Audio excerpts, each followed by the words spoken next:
Hey, welcome back for another tip or trick with Chef Drake. So today I want to go over knives, and I would say knife care 101 in my opinion. So a couple things about knives.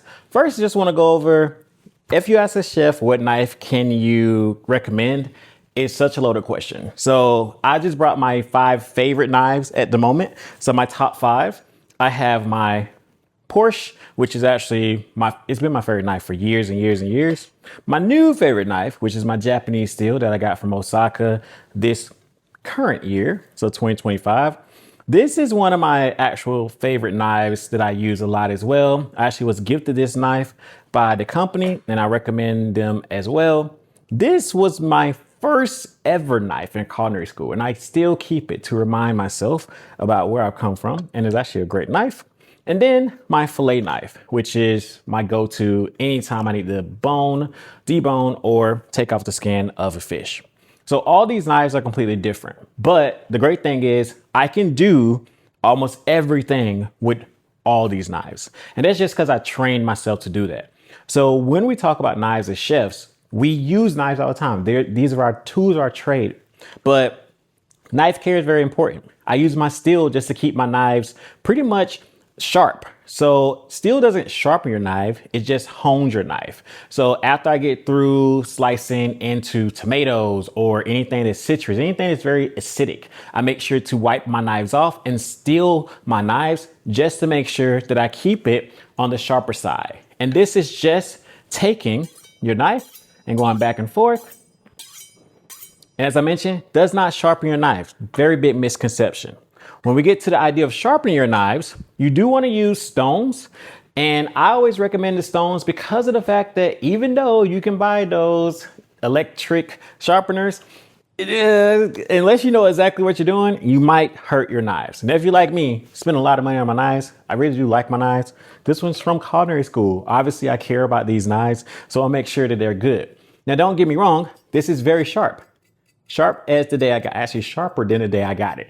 But that's because I also send my knives out once a year to a knife company to get sharpened. I'll put the link down below to the knife company I use, but you can use any company that you like. But I do love them because they return it very, very fast. I work on ships. I'm usually all over the world. When I'm in America, I'm in Georgia right now, where I'm from. When I'm in America, I'm only here for a couple of weeks. So I need someone that can really be good with my time. So that's why I use them. But I do that, and that keeps them very, very sharp. Then I keep them sharp with my stones throughout the year. Other thing about care is cleaning. Please, please, please clean your knives by hand. I think you already know this because everybody usually knows this, but do not put your knives in the dishwasher. It is the death of your knives. Keep your knives and make sure you clean them by hand. And another thing too, I really love this knife, but it comes with a sheath.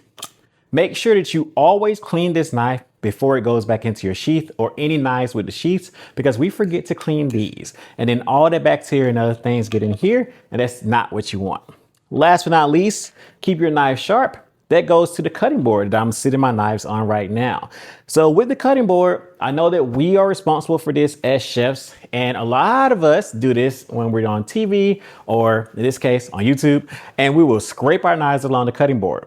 So when you do that, you have to be very, very careful. A trained chef is not actually scraping their knife. They're doing it at an angle so that it is not unsharpening the knife. But most of the time, you will scrape, scrape, scrape. You'll hear that knife scraping. It's scraping up your amazing cutting board, that plastic or wood, and it's also dulling your knife. You just don't want to buy any knives that are very beautiful and then turn these into big butter knives. That's the thing we want to keep you from doing. And outside of that, I say that's my pretty big knife safety or knife care 101, just to go through most of them. And I would say if I had to pick a favorite knife at the moment, it is my Japanese steel. And it's because it's my new shiny baby. So definitely if you're in Osaka or in Japan, go ahead and get that nice Japanese knife. You work hard, you deserve it. So anyway, thanks for joining me today. And hopefully this tip or trick will help you in your future. See you next time. Watching today's episode. I hope you enjoyed it and maybe even learned something. You know what to do next. Please hit those like, share, and subscribe buttons below and have a great day.